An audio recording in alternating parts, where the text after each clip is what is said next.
Wis dadi dalan lelakonku, napaki jangkah pinesti dening Gusti. Akeh dalan alus apa dene gronjalan, hawa adem uga bentar ing panasan. Aku lan atimu ngumbar nasak galihing para kusuma ayu. Nate leren ana pinggiring bengawan, jesir punden Prabu Agung ing mlawatan.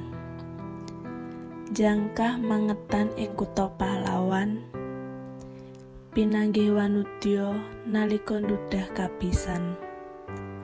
Putri Candra kang mijil saka barenging arga, ngulandara limang warsa netepi karep.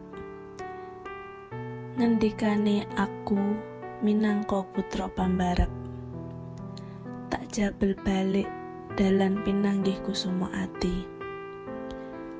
Kang Sulistya mapan ana pereng kali, katon prasaja tanpa pupur lan wewangi. Ning nyatane iki kembang kersane Gusti. Nuwun, manungsa mung manut cakra kang lumampah.